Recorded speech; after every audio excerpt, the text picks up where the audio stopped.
அதிகம் பேசாதவனை உலகம் அதிகம் விரும்புகிறது. அளந்து பேசுபவனை அதிகம் மதிக்கிறது. அதிகம் செயல்படுபவனையே கைகூப்பித் தொழுகிறது. சலித்துக் கொள்பவன் ஒவ்வொரு வாய்ப்பிலும் உள்ள ஆபத்தை பார்க்கிறான். சாதிப்பவன் ஒவ்வொரு ஆபத்திலும் உள்ள வாய்ப்பினை பார்க்கிறான். சிக்கனம் என்பது ஒருவன் பணத்தை எவ்வளவு குறைவாக செலவு செய்கிறான் என்பதை பொறுத்தது அல்ல. அதை அவன் எவ்வளவு உபயோகமாக செலவிடுகிறான் என்பதை பொறுத்தது ஆகும். நீங்கள் விரும்புவது ஒருவேளை உங்களுக்கு கிடைக்காமல் அறிவு ஒன்றுதான் அச்சத்தை முறிக்கும் அரிய மருந்து. அறிவை வளர்த்து கொண்டால் எல்லாவிதமான பயங்களும் அகன்றுவிடும். உலகம் ஒரு விசித்திரமான கல்லூரி.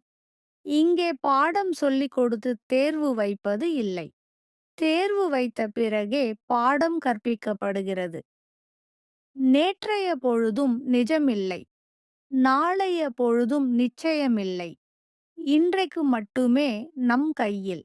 வாசிப்பு பழக்கம் என்பது அருமையான ருசி, அழகான பசி. ஒரு முறை சுவைக்க பழகிவிட்டால் அது தொடர்ந்து வரும். எல்லோரையும் நம்புவது அபாயகரமானது. ஒருவரையும் நம்பாமல் இருப்பது இன்னும் அபாயகரமானது. ரகசியத்தை வெளிப்படுத்தியவனுக்கும் துக்கத்தை வெளிப்படுத்தாதவனுக்கும் மனதில் நிம்மதி இருக்காது.